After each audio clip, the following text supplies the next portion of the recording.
رب زدني علما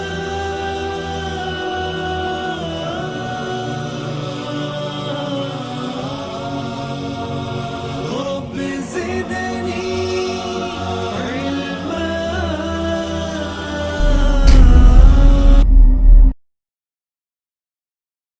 اللہ عز و جل اللہ کے نبی صلی اللہ علیہ وسلم کو پیغام دیتے ہیں یہ کام کرنا ہے، یہ کام نہیں کرنا ہے، یہ حلال کر دیا گیا ہے، حرام کر دیا گیا، لیکن یہ جو پیغام دیا جاتا ہے قرآن مجید میں نہیں ہوتا، یہ بھی اللہ تعالیٰ کا پیغام ہوتا ہے، لیکن اللہ کے نبی صلی اللہ علیہ وسلم سمجھاتے اپنی حدیث میں اس طرح، مجھ سے میرے رب نے کہا، مجھ سے میرے رب نے علم دیا، مجھے میرے رب نے یہ خواب میں بتا، مجھے میرے رب نے خاص اس بات کا علم دیا ہے، آج میرے رب نے مجھ پر یہ وحی کی ہے، لیکن یہ جو وحی ہوتی ہے قرآن مجید میں نہیں ہوتی، اس کو حدیث قدسی کہا جاتا ہے۔ بسم اللہ الرحمن الرحیم، الحمدللہ رب العالمین، وصلی اللہ علی نبینا محمد وعلی آلہ واصحابہ وسلم تسلیما کثیرا۔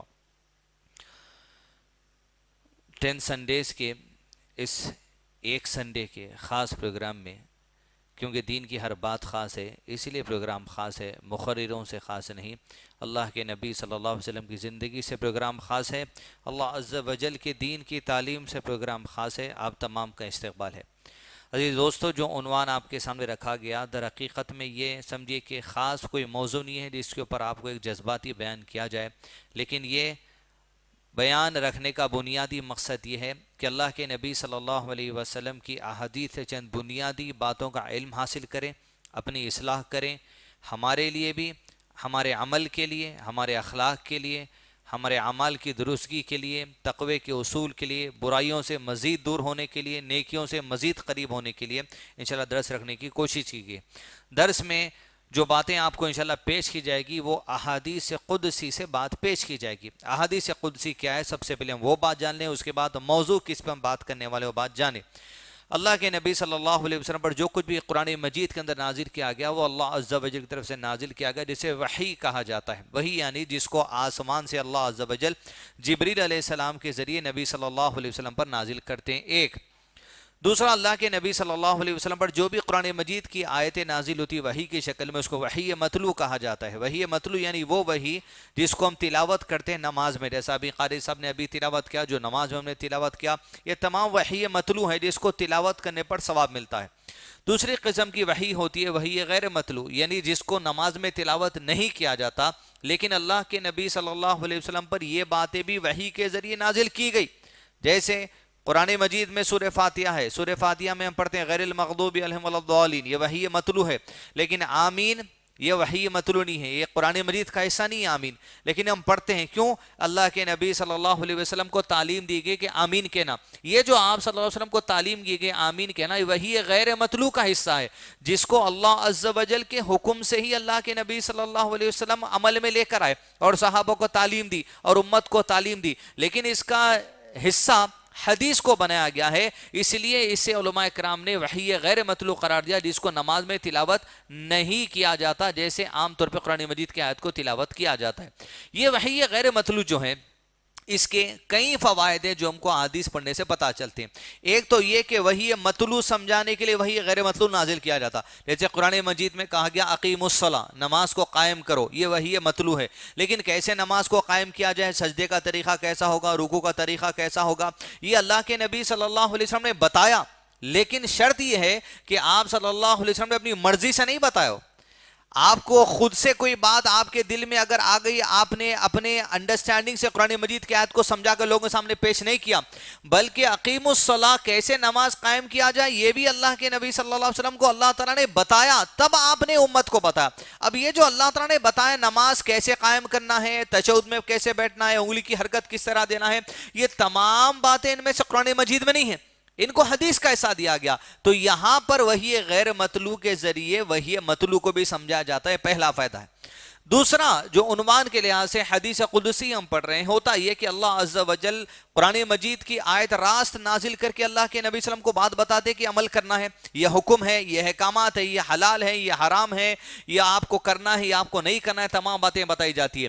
ٹھیک اسی طرح اللہ عز و جل اللہ کے نبی صلی اللہ علیہ وسلم کو پیغام دیتے ہیں یہ کام کرنا ہے، یہ کام نہیں کرنا ہے، یہ حلال کر دیا گیا ہے، حرام کر دیا گیا، لیکن یہ جو پیغام دیا جاتا ہے قرآن مجید میں نہیں ہوتا، یہ بھی اللہ تعالیٰ کا پیغام ہوتا ہے، لیکن اللہ کے نبی صلی اللہ علیہ وسلم سمجھاتے اپنی حدیث میں اس طرح، مجھ سے میرے رب نے کہا، مجھ سے میرے رب نے علم دیا، مجھے میرے رب نے یہ خواب میں بتا، مجھے میرے رب نے خاص اس بات کا علم دیا ہے، آج میرے رب نے مجھ پر یہ وحی کی ہے، لیکن یہ جو وحی ہوتی ہے قرآن مجید میں نہیں ہوتی، اس کو حدیث قدسی کہا جاتا ہے۔ گویا اللہ تعالیٰ کا ہی پیغام ہوتا ہے لیکن قرآن مجید میں نہیں رکھا جاتا، اسے حدیث نبی صلی اللہ علیہ وسلم کا حصہ بنایا گیا، اس لیے علماء کرام نے اسے حدیث قدسی کہا، جو اللہ کا راست پیغام اللہ کے نبی صلی اللہ علیہ وسلم کو ہوتا ہے لیکن آپ صلی اللہ علیہ وسلم اسے اپنے الفاظ میں سمجھاتے ہیں، اسے حدیث قدسی کہا گیا۔ آئیے 4 بنیادی بہت ہی اہم اعمال کی درستگی کے لیے حدیث قدسی انشاءاللہ آج یہاں کے اس درس میں انشاءاللہ پڑھنے کی کوشش کریں گے، اور حدیث کے کئی نقاط سے انشاءاللہ دوستو نصیحت حاصل کرنے کی کوشش کریں گے۔ نہ جانے ہو سکتا ہے ان 4 احادیث سے زندگی میں ایک نئی تبدیلی آ جائے، وہ تبدیلی کی بنیاد تقوی کی والی ہو جائے۔ یعنی تبدیلیاں بہت آتے ہیں زندگی میں، جیسے مثال کے طور پہ بالاں چھوٹے ہیں پھر بڑے ہو جاتے، تبدیلی ہے، بالاں بڑے ہیں پھر چھوٹے کاٹ لیتے، تبدیلی ہے۔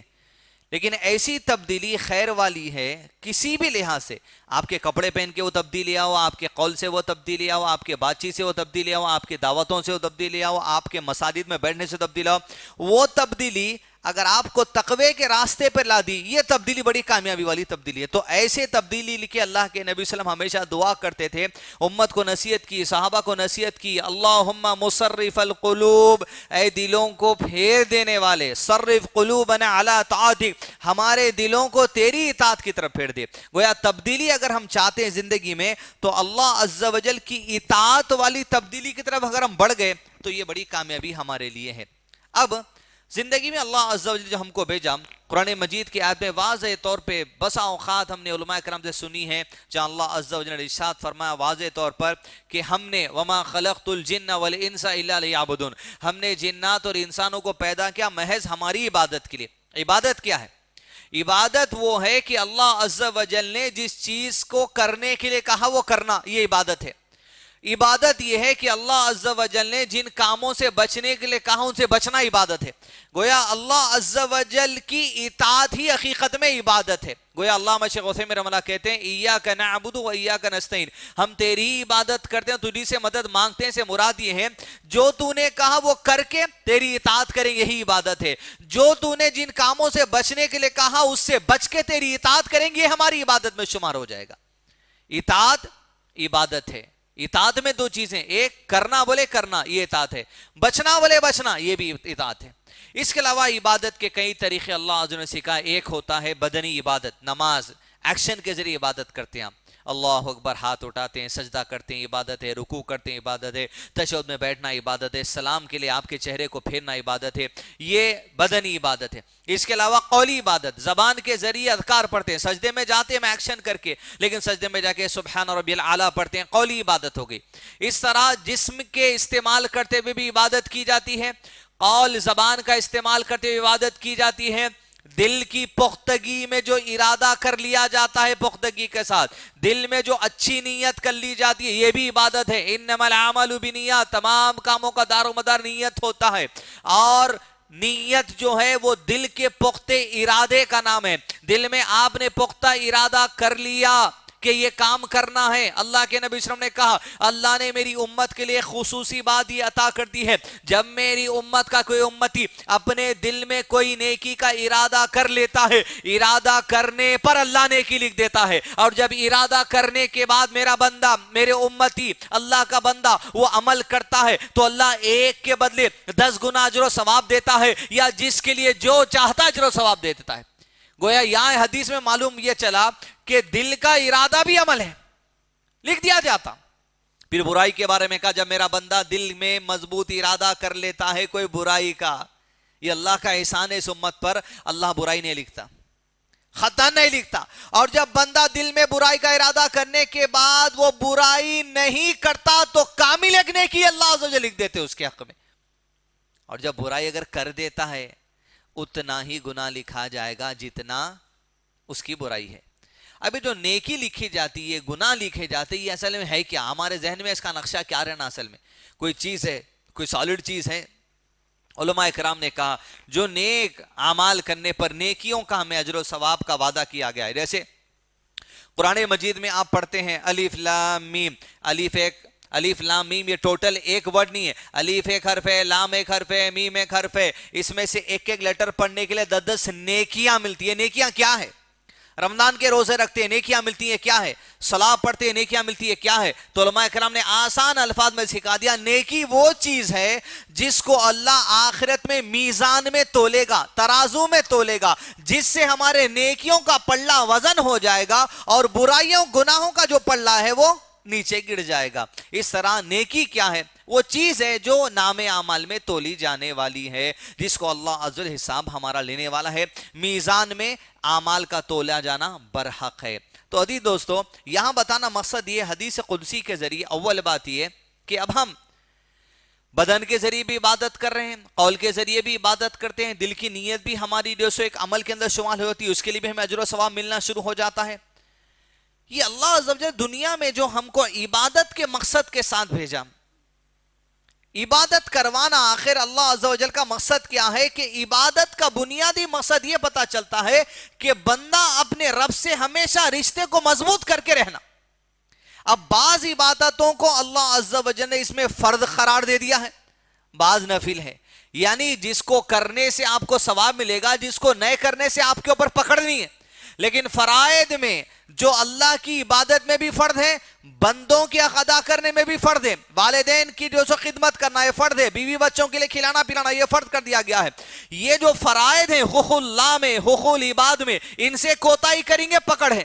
لیکن جو نوافل ہے جن کو کرنے سے آپ کو ثواب ملے گا، نئے کرنے سے آپ کو کوئی جو سو پکڑ کی بات نہیں ہے. بیوی نے کہا آج آتے خود گنے کا شربت لے کے آؤ، پیسے نہیں ہے، نئے لے کے آئے، گناہ تھوڑے سے لے کے آگے اجر و ثواب ہے. اس طرح حقوق العباد میں بھی جس طرح اجر و ثواب ہے، بعض کام کرنے سے نئے کرنے سے آپ کو گناہ نہیں ہے، اسی طرح اللہ عز و جل نے بھی اپنی عبادتوں میں چند عبادتوں کو نوافل انسانوں کے لیے قرار دے دیا تاکہ نوافل کے ذریعے تم اللہ سے رشتہ مضبوط کرو. لیکن اگر نوافل تم ادا نہیں کرتے تمہارے لیے کوئی گناہ کی بات نہیں ہے، لیکن اللہ سے رشتہ جتنا تم دنیا میں قریب کرنے کی کوشش کرتے رہو گے اتنا ہی دنیا کے بکواس پھٹی چٹ چیزوں سے تمہارا رشتہ دور ہوتا جائے گا. اللہ سے رشتہ قریب کرنے کی شرط کیا ہے؟ بیکار بکواس کاموں سے آدمی جتنا دور رہیں گا اتنا اللہ عز و جل سے قریب رہ سکتا. اب اللہ عز و جل سے قریب رہنے کے لیے آدمی کیا کرنا پڑتا؟ اٹھانا، موبائل دیکھنا، کیا چل رہا، 1-2-3 سیکنڈ کا ویڈیو دیکھ لیے، اس کے بعد فیس بک پہ چلے گئے، انہیں یہ کرا، انہیں یہ کرا، ایسا یہ کرا، وہ یہ کرا. بکواس چیزوں میں وقت کی بربادی ہو رہی ہے. آپ کو یہ پتا ہونا کہ اللہ عز و جل سے رشتہ مضبوط کرنے کے لیے 5 نمازیں تو فرض ہیں، اس کے علاوہ مزید کچھ ہے کیا؟ ان کا وقت کیا ہے؟ ان کو پڑھنے کا طریقہ کیا ہے؟ ان کی فضیلت کیا ہے؟ شریعت میں کیا صرف 5 فرض نمازوں کے بارے میں شریعت ہے؟ اسلام کے 5 ارکان آپ کو بتائے گئے، صلاۃ قائم کرنا، حج ادا کرنا، رمضان کے روزے رکھنا، زکوٰۃ ادا کرنا، شہادت دینا، ان کے علاوہ اسلام میں مزید ہے. صحابہ کرام نے کہا اللہ کے نبی صلی اللہ علیہ وسلم کے پاس آ کر صحابی نے یہ جو 5 باتیں آپ نے کہی میں اتنا ہی کروں گا، اس سے بڑھ کے نہیں کروں گا، اس سے کم نہیں کروں گا، کیا میرے لیے جنت ہے؟ کہا تیرے لیے جنت ہے. لیکن یہ جو اسلام کے 5 ارکان ادا کر دیے گئے ہیں، ان کو ادا کرتے ہوئے بھی اللہ کے نبی صلی اللہ علیہ وسلم چند اور اعمال کرتے تھے اپنے رب سے قریب ہونے کے لیے. اس کا فائدہ کیا ہے؟ مقصد کیا ہے؟ وہ انشاءاللہ آج کے درس حدیث میں انشاءاللہ سیکھنے کی کوشش کریں. سب سے پہلی حدیث جو آپ کے سامنے پیش کی جاتی ہے وہ صحیح حدیث ہے جس کو شیخ البانی رحمہ اللہ نے صحیح قرار دیا ہے. سنن ترمذی کی حدیث نمبر 475. نمبر 1 عن ابی دردہ رضی اللہ عنہ و ابی ذر رضی اللہ عنہ عن رسول اللہ صلی اللہ علیہ وسلم عن اللہ عز وجل انہو قال ابن آدم ارکع لی من اول النہار 4 رکعات اکفک آخرہ. سیدنا ابو دردہ رضی اللہ عنہ، سیدنا ابو دردہ رضی اللہ عنہ کا بیان ہے کہ رسول اللہ صلی اللہ علیہ وسلم نے، اب دیکھیں حدیث قدسی پڑھ رہا ہوں میں، اس کی پہچان کیسی ہے؟ نبی صلی اللہ علیہ وسلم نے اللہ عز و جل سے بیان کیا ہے. جو حدیث قدسی نہیں ہوتی اس میں کیسا آتا؟ حضرت انس کہتے ہیں کہ میں نے اللہ کے نبی صلی اللہ علیہ وسلم سے سنا. حضرت انس نے کہا کہ میں نے اللہ کے نبی صلی اللہ علیہ وسلم کو دیکھا. حدیث قدسی کی خصوصیت کیا ہے؟ اس میں اس طرح آتا ہے کہ اللہ کے نبی صلی اللہ علیہ وسلم نے اللہ سے بیان کیا. کس نے سنا؟ ابو ذر نے سنا, ابو درداء نے سنا. کہتے ہیں اللہ کے نبی صلی اللہ علیہ وسلم نے, ہم نے ایک بار کہا تھا میں نے اللہ سے سنا. اس حدیث کو حدیث قدسی کہا جاتا ہے. جو پیغام اللہ کا دیا گیا اللہ نے بیان کیا. کہاں بیان کیا؟ قرآن مجید میں تو نہیں ہے. اللہ کے نبی صلی اللہ علیہ وسلم کو اطلاع دے دی کہ بیان کر دیا گیا, لیکن کہاں لکھا گیا؟ حدیث میں جمع کیا گیا. ایسے قسم کی حدیث کو حدیث قدسی کہا جاتا ہے, جو خاص اللہ کا پیغام ہے لیکن اللہ کے نبی صلی اللہ علیہ وسلم قرآن میں درج نہیں کروائے, اللہ تعالیٰ اپنی حدیث کی کتابوں میں اسے درج کروانے کا حکم دیا گیا. بیان کیا, اے آدم کے بیٹے. جب آدم کے بیٹے قرآن اور حدیث میں جہاں بھی آئے, علماء کرام نے مراد یہ واضح فرما دیے, اس سے آدم کی بیٹیاں بھی مراد ہے. کانسیپچل اس میں پیغام یہ ہے کہ لڑکے اور لڑکیاں دونوں یہاں پر مراد ہے. آدم کی اولاد جب بھی آتا ہے حدیث میں, آدم کی اولاد کا ذکر قرآن مجید کی کوئی آیت میں یا تفسیر میں آئے, اس سے مراد آدم کی اولاد سے لڑکے بھی ہیں اور لڑکیاں بھی, کائنات کے اندر جو بھی پلنے پڑنے والے. اب یہ جو لڑکے لڑکیاں میں کون ہیں؟ یہ لڑکے اور لڑکیوں میں ہندو مسلمان دونوں کے اندر شامل ہے. اس میں غیر مسلم بھی شامل ہے, اس میں مسلم بھی شامل ہے. اس لیے کہ اللہ کے نبی صلی اللہ علیہ وسلم کی امت ہے. سارے جس دن سے اللہ کے نبی صلی اللہ علیہ وسلم نبوت کا اعلان کر دیے, اس دور سے جو زمین پر موجود تھا, وہاں سے جو زمین پر پیدا ہو کر آیا, سب اللہ کے نبی صلی اللہ علیہ وسلم کا امتی ہی کہلاتا ہے. چاہے ہندو ہو, یہود ہو, نصارہ ہو, عیسائی ہو, سکھ ہو, پٹیل ہو, مسلمان ہو, کوئی بھی ہو, سب کے سب اللہ کے نبی صلی اللہ علیہ وسلم کی امتی ہیں. امت کے دو حصوں کو علماء کرام نے بتا ہے, ایک امت اجابہ ہے, دوسرے امت دعویٰ ہے. امت اجابہ یعنی وہ ہم اور آپ جو اسلام تسلیم کر چکے ہیں. جیسے کہا جاتا ہے ایجاب قبولیت نکاح کے موقع پر نوشا اور دلہن نکاح کو تسلیم کر لیتے ہیں. امت اجابہ وہ جس نے اسلام کو تسلیم کر لیا. امت دعویٰ وہ جس کو اسلام کی دعوت دی جا رہی ہے. اب دعوت آپ نہیں دیتے تو دعوت رکنے والی ہے, اس کا تصور چھوڑ دیجئے. اللہ اذان کے ذریعے دین کی دعوت پہنچا دیتا ہے, اللہ آپ کے عمل کے ذریعے دین کی دعوت پہنچا دیتا ہے, اللہ آپ کے اٹھنے بیٹھنے چلنے پھرنے کے ذریعے دین کی دعوت پہنچا دیتا ہے. اللہ کسی نہ کسی ذریعے سے دین اسلام کی دعوت زمین پر پیدا ہونے والے ہر شخص کو دینے ہی والا ہے. آپ چاہے کام کریں یا نہ کریں, اللہ نے دعوت دے دی. فرمایا عالم ارواح میں جمع جب ساری روحیں تھی, نریندر مودی بھی تھے اس کے اندر, امت شاہ بھی تھے اس کے اندر, سب تھے. الست بربکم, کیا میں تمہارا رب نہیں ہوں؟ سب نے کہا قالوا بلا شہیدنا, ہم گواہی دیتے ہیں اللہ تو ہمارا رب ہے. اللہ نے کہا میں نے گواہی تم سے اس لیے لے لی. سورہ اعراف آیت نمبر 175 سے اوپر کی آیتوں میں یا 170 سے 175 کے درمیان میں اللہ عز و جل نے کہا میں نے تم سے گواہی اس لیے لے لی تاکہ تم اللہ کے پاس جب قیامت کے دن اٹھائے جاؤ گے, پلٹ کر آؤ گے, یہ نہ کہنا اللہ ہمارے باپ دادا کر رہے تھے تو ہم ان کے پیچھے پڑ گئے, ہم کو کیوں عذاب دیتا ہے. اللہ کہے گا یہ نہیں بولنا کہ میرے پاس, اس واسطے تم سے گواہی لے لی گئی. ارے گواہی ہم کو یاد نہیں ہے, اوکے نو پرابلم. 5 زندگی کے مرحلے اپنے کتنے؟ ایک عالم ارواح میں جب روح بنائی گئی, الست بربکم 100 وہیں تھے. ابھی جو دنیا میں نہیں ہے الست بربکم کی گواہی دے کے وہیں سے. زندگی کا پہلا مرحلہ عالم ارواح میں ہر انسان گزار کے آتا جہاں پر لے لیا. زندگی کا دوسرا مرحلہ 4 مہینے جب ہوتے ہیں ماں کے پیٹ میں ہمارے جسم کا ایسا خون کا لوتھڑا, اس پر بوٹی ہڈی, اس کے بعد 4تھے مہینے میں روح ڈال دی جاتی ہے. زندگی کا دوسرا مرحلہ ماں کے پیٹ میں 5 مہینے گزارتے ہیں. روح کی شکل جب اختیار کر لیتا ہے, روح کو ڈال دیا جاتا ہے ہمارے جسم کے اندر 5 مہینے, 4تھے مہینے میں ڈالی جاتی, یعنی 5 مہینے آپ ماں کے پیٹ میں ایک زندگی کا دوسرا مرحلہ گزار کے آئے. کتنے مہینے؟ ایک مہینے میں کتنے دن ہوتے؟ 5 3 15, 150 دن. 1 سیکنڈ کیا کرے ماں کے پیٹ میں بتائیے. 150 دنوں کا کوئی 1 سیکنڈ کا واقعہ یاد ہے؟ ایسا پلٹا تھا میں ویسا پلٹا تھا, کچھ ہے یاد؟ پھر انکار کر سکتے ہیں میں جی کے آیا بول کے, انکار کر سکتے ہیں نہیں میں جی آج نہیں, میں ڈائریکٹ آ گیا ٹپ کے اوپر سے. انکار ہو سکتا کچھ نہیں ہو سکتا. تو جب آپ کو ماں کے پیٹ میں 150 دن آپ روح کے ساتھ جسم کے ساتھ گزار کے آئے, 1 سیکنڈ کی بات نہیں بتا سکتے, مگر پھر اقرار کر رہے میں ماں کے پیٹ سے پیدا ہو کر آیا. پھر قیامت میں جو سو عالم ارواح کا کیسے انکار کر سکتے تم جہاں پر الست بربکم کا اقرار کر کے آئے؟ وہ انکار کریں تو یہ بھی انکار کرنا, وہ انکار کر رہے ہیں اگر تو یہ بھی انکار کرنا. جب یہاں کی بات نہیں سنا سکتے تو ویسے ہی عالم ارواح کی بھی کوئی بات تم نہیں سنا سک رہے. اس واسطے اللہ تعالیٰ یاد دلا دیے الست بربکم. ارے پھر ایسا کیسا میں ایمان لا لوں؟ کوئی ویڈیو ہے, کچھ پرانی فوٹو ہے, یاد رکھیے دین کی تمام باتیں جو قرآن اور حدیث میں اللہ کے نبی صلی اللہ علیہ وسلم کی آتی ہیں، ایمان لانے کا جو اصول ہے، ہم بس ایمان لاتے ہیں دین کی ہر بات پر تو اللہ کی گواہی کی وجہ سے ایمان لاتے ہیں، اور ہم ایمان لاتے ہیں تو ہم محمد رسول اللہ صلی اللہ علیہ وسلم کی بات کی وجہ سے ایمان لاتے ہیں۔ اب اللہ سے بڑھ کے کسی اور کی گواہی ہے؟ اللہ کے نبی صلی اللہ علیہ وسلم سے بڑھ کے کسی اور کی گواہی ہے؟ بس دین کی تمام باتوں پر ہم اللہ اور اس کے رسول کی گواہی کی وجہ سے ایمان لے کر آتے ہیں، اس سے بڑھ کے ہمارے لیے کوئی اور نہیں ہے۔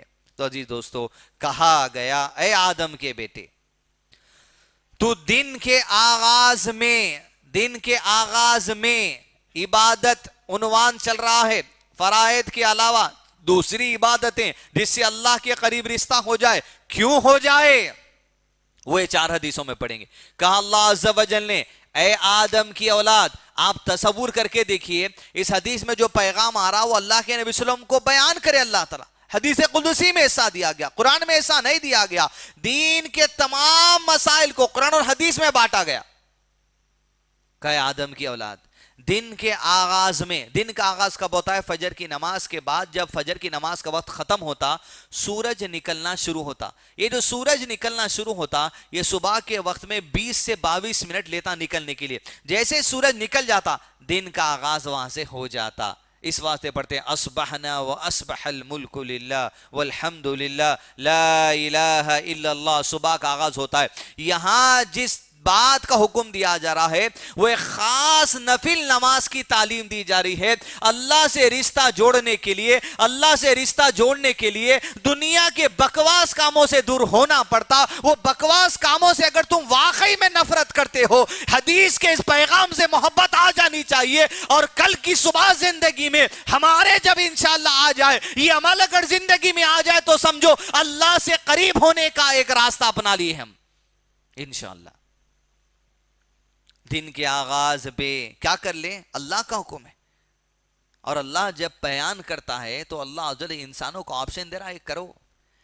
دیکھیں عبادت کی اوقات ہم میں نہیں ہے ہم اپنے سے کوئی چیز لانے کی، دعا کرنے کی بھی وہ الفاظ میں ہماری اوقات نہیں ہے کہ جس سے ہم منا لیں اللہ کو۔ کوئی ایسی دعا کے الفاظ، کوئی ایسی عبادت ایکشن کے ذریعے ہم کر لیں کہ اللہ وہ ایکشن، وہ اس دعا کو دیکھتے ہم سے راضی ہو جائے، یہ انسانوں کی اوقات نہیں ہے۔ اسی لیے اللہ نے ہی انسانوں کو وہ عبادت، وہ اذکار سکھا دیا جس سے وہ تم سے راضی ہو جاتا ہے۔ ضرورت ہی نہیں، ہر چیز ریڈی میڈ ہے۔ اللہ کس سے خوش ہوتا ہے، کیسی عبادت سے خوش ہوتا ہے، کیسے قول سے خوش ہوتا ہے، کیسی نیت سے خوش ہوتا ہے، وہ بھی تمہیں بتا دیا گیا۔ اب تم ایجاد کرنے کی ضرورت نہیں ہے دین کے نئے بہانے۔ ایک طبقہ ایجاد کرنے کے واسطے نکلا، نئے نئے چیزاں ایجاد کر رہے ہیں، میلاد کے نام پہ ایجاد کر رہے ہیں، جھوم رہے ہیں۔ وہ آ گئے میٹھے میٹھے، جھنڈا ہرا لگا لے کے، تکیہ لگا لے رہا، گلاب لگا لے رہا، ایرا گٹھے کا دکھتا بیچارہ، اللہ ہدایت دے اس کو، آمین۔ نئے نئے باتاں، بھائی تم کو نئے لانے کی ضرورت ہی نہیں ہے، کیوں لاتے تم کوئی چیز؟ اول عمل نیت کیسی، ہر چیز اللہ دے دیا۔ کیسی دیا؟ جس سے وہ خوش ہوتا ہے۔ تمہاری اوقات ہے اللہ کو نراڑے کام کر کے خوش کرنے سے؟ جتنے نئے نئے کام کر کے تم یہ سمجھ رہے لائٹ بند کر کے ہو تم اگر یہ سمجھ رہے تم اللہ کو خوش نہیں کر رہے سے، اللہ ناراض ہونے والا ہے۔ نئی بات لاؤ ہی رکھو، کل بدعۃ ضلالہ وکل ضلالۃ فی النار، ہر نئی بات گمراہی ہے، اور گمراہی جہنم میں لے کے جانے والی ہے۔ ذکر کی محفل کے نام پہ، میلاد کے جلوس کے نام پہ، اذکار کے نام پہ، فلاں کے نام پہ، اس کے نام پہ، اس کے نام پہ، جتنے نئے بات آ رہے ہیں، نو انٹری ہے دین میں۔ کا دن کے آغاز میں اللہ نے دے دیا تحفہ، اگر اتنی عقل ہے ہم کو بنیادی طور پہ، ہم اللہ کو ماننے والے ہیں، آخرت پر ایمان رکھنے والے، الحمدللہ نبی صلی اللہ علیہ وسلم کو ماننے والے، انبیاء کو ماننے والے ہیں، تو اللہ تعالیٰ کوئی تحفہ دے رہا تو اس کو ٹھکرا دے رہے اگر اپن، تو بہت بڑی نقصان اٹھانے والی بات ہے۔ کیا ہے وہ تحفہ؟ یہ تحفے کو قبول کرنا، تحفے کو نہیں قبول کرنا، تسلیم تو کرنا ہی چاہیے، اللہ کا بیان کردہ یہ اللہ کے دین کا حصہ ہے۔ عمل آپ نہیں کرتے انشاءاللہ گناہ نہیں ہے، لیکن اس عمل سے آپ نفرت بھی نہیں کر سکتے۔ مثلا یہ نہیں ہوتا بھائی، یہ بس ہے، یہ نفرت ہے. نہیں میں یہ کر لیا الحمدللہ، اس کو اللہ تعالیٰ اجازت دی نا، میں یہ کنٹینیو رکھتا ہوں، میں اتنا تو قائم رکھتا ہوں، یہ الگ بات ہے. یہ بھی ہے، یہ بھی ہے، یہ سب نہیں ہوتا بھائی، اس واسطے میں مسجد کو آرائش نہیں تھا، یہ نفرت ہو جاتی. اللہ عز و جل نے کہا کس سے؟ نبی صلی اللہ علیہ وسلم سے، حدیث قدسی سے کہتے ہیں، کہا تو دن کے آغاز میں کس لیے؟ میری رضا حاصل کرنے کے لیے. اللہ اکبر. اللہ تعالیٰ بول رہے ہیں میں راضی ہوتا ہوں. صبح صادق جب ہوتی ایک کام کرو، وہ تم کو عقل سے لگا کے کرنے کی ضرورت ہی نہیں ہے. میں بول رہا ہوں میں کس سے راضی ہوں؟ تو اللہ تعالیٰ ارشاد فرماتے ہیں اللہ کے نبی صلی اللہ علیہ وسلم سے، جس پر اللہ کے نبی صلی اللہ علیہ وسلم قائم تھے، صحابہ کرام قائم تھے، امت کے بڑے اسلاف قائم تھے، آج بھی لوگ قائم ہیں. ہم چھوٹ رہے ہیں کیا ان میں؟ ذرا دیکھ لو. اللہ تعالیٰ بول رہے ہیں میں راضی ہو جا تو میں ایک عمل کر لے صبح کے آغاز پہ. کیا ہے؟ آغاز میں میری رضا حاصل کرنے کے لیے 4 رکعتیں پڑھ لے، میں دن کے ختم ہونے تک تیری حفاظت کرنے کے لیے لگ جاؤں گا. صلاۃ الضحیٰ اسے کہا جاتا ہے. کیا کہا جاتا ہے؟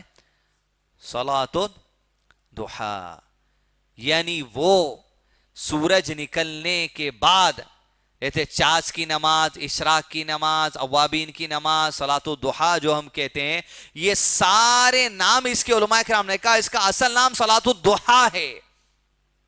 جس کے 8 رکعت پڑھے جاتے ہیں، 6 رکعت پڑھے جاتے ہیں، 4 رکعت پڑھے جاتے ہیں، 2 رکعت بھی پڑھ سکتے ہیں، میکزیمم 8. اس میں اللہ کے نبی صلی اللہ علیہ وسلم کا عمل صحابہ کرام سے ثابت ہے. لیکن یہ جو نمازیں پڑھی جاتی ہیں 8 کی 8 ایک ساتھ نہیں پڑھتے، 4 کے 4 ایک ساتھ نہیں پڑھتے، 2 پڑھیں گے سلام کریں گے، 2 پڑھیں گے سلام کریں گے، اس طرح 4 کی فضیلت جو اس حدیث میں آ چکی ہے. ہم میں سے ہر کوئی ممکن حد تک کوشش کرے کہ روزانہ صلاۃ الضحیٰ کی نیت سے 4 رکعت 2 کر کے ادا کریں. تو اللہ کیا کہتا ہے؟ اللہ بیان کرتا ہے محمد صلی اللہ علیہ وسلم سے، میری رضا حاصل کرنے کے لیے صبح کے آغاز میں 4 رکعت نماز پڑھو. اب نوافل اگر آپ نہیں پڑھتے گناہ نہیں ہے، لیکن آپ پڑھتے ہیں تو آپ کے اندر یہ جستجو اللہ پیدا کرنا چاہتا ہے، اللہ سے اپنے رشتے کو قریب کر لے، اللہ کی یاد سے قریب ہو جائے، اس کے رکوع میں دعائیں کر، اس کے سجدے میں دعائیں کر، اللہ کے دین سے محبت کرنے والا بن جا، اللہ کے نبی صلی اللہ علیہ وسلم کی سنت سے محبت کرنے والا بن جا. نہیں کرتے آپ گناہ نہیں ہے. لیکن اگر یہ کہہ رہے ہیں یہ فرض پڑھ رہے ہیں سو بہت ہے بھائی، یہ کہاں سے لگائیں؟ یہ نفرت ہے. یہ نفرت کفر کی علامت ہے. اس لیے کہ علامہ شیخ عثیمین نے کہا ان شانئک ھو الابتر، جو اللہ کے نبی صلی اللہ علیہ وسلم کی ذات کا دشمن ہے، جو اللہ کے نبی صلی اللہ علیہ وسلم کی لائی ہوئی شریعت کی کسی چھوٹی بات کا بھی دشمن ہے، نوافل والی بات کا دشمن ہے، فرائض والی بات کا دشمن ہے، ھو الابتر، یہی ہر خیر سے محروم کر دیا جائے گا.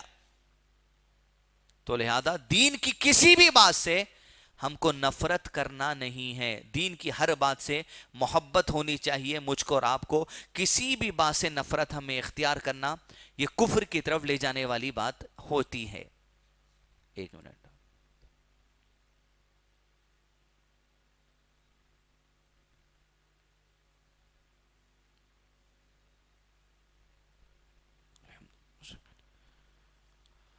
کتنے رکعت ہے؟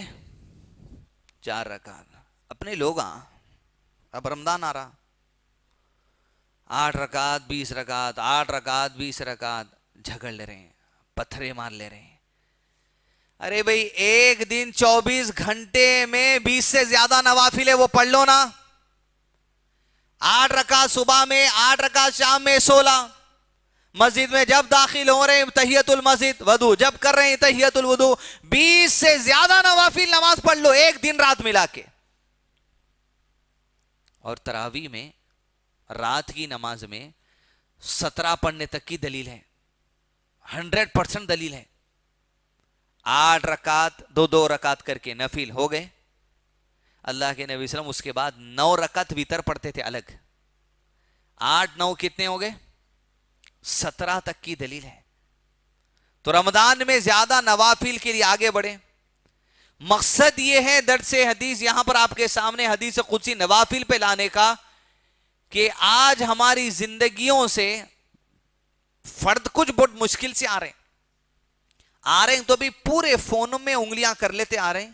السلام علیکم ورحمۃ اللہ، السلام علیکم ورحمۃ اللہ اکبر، استغفر اللہ استغفر اللہ استغفر اللہ، ختم، ایسی ہو گیا. آ رہے ہیں پوری منڈی اس میں جھکا کے، بس بڑی مشکل سے ہر آدمی دیکھیے بے چین ہے. گاڑیاں کیسا چلا رہے ہیں، لوگاں دیکھ رہے ہیں، آپ لیفٹ دیکھ رہے رائٹ، ذرا ملتے جگہ ذرا. پوری قوم کے مزاج میں ایک جلد بازی آ گئی. اچھا کرنے والا کیا ہے نا، جا کے کیا کرنے والا ہے، کسی کی قبر کھود رہا، کیا کر رہا، کچھ نہیں. جہاں سے 1 منٹ کی فرصت ملی فون اٹھا رہا، 1 سیکنڈ کی فرصت ملی فون اٹھا رہا، سگنل پہ رک رہا فون اٹھا رہا، بیٹھ رہا فون اٹھا رہا، اٹھ رہا فون اٹھا رہا. زندگی کے ایسی کھپاتے چلے جا رہے ہیں. نوافل سے جڑے ہیں. نوافل سے جڑنے کی شرط کیا بتایا اپن شروع میں؟ بیکار کاموں سے نفرت کرے تو یہ کاموں سے محبت ہونے کے لیے آپ آگے بڑھ سکتے. تو اول چیز پہلی حدیث سے بات ملی 4 رکعت صلاۃ الضحیٰ صبح کی نماز عادت ڈالیں. 2 کر کے شروع کرو پھر 4 کرو. اللہ عزوجل کیا کہتا ہے؟ میری رضا حاصل کرنے کے لیے، اللہ کی رضا کا سبب ہے، ذریعہ ہے یہ صبح کی 4 رکعتیں. اور یہ 4 رکعتیں کس چیز کا سبب ہے؟ اللہ کے دین سے غافل کرنے والی تمام چیزوں سے دور ہونے کا سبب یہ 4 رکعتیں. مگر آپ میں سے کئی ایسے ہوں گے جن کو ہم میں سے ہر ایک کو اللہ ہدایت دے کہ ہم زوال سے 1-2-4 منٹ پہلے اٹھتے ہیں. زوال کیا ہے؟ جب زوال شروع ہو جاتا ہے صلاۃ الضحیٰ کا وقت ختم ہو جاتا. زوال کیا ہے؟ جب سر کے اوپر سورج آ جاتا، یہ مکروہ وقت شروع ہو جاتا. زوال گرنا، وہاں سے سورج گرنے کے لیے 5 سے 7 منٹ لگتا. اکثر کی نیند وہ ٹائم ہوشیار ہوتی 12 بجے، 11:55، 11:45، وہ ٹائم صلاۃ الضحیٰ کا وقت چلے جاتا. اللہ کی رضا حاصل کرنے کی ایک نفل صلاح بھی اللہ تعالیٰ دیے تھے، وہ وقت چلا گیا. لہذا نوافل سے جڑ کے اپنے رشتے کو اللہ سے مضبوط کریے.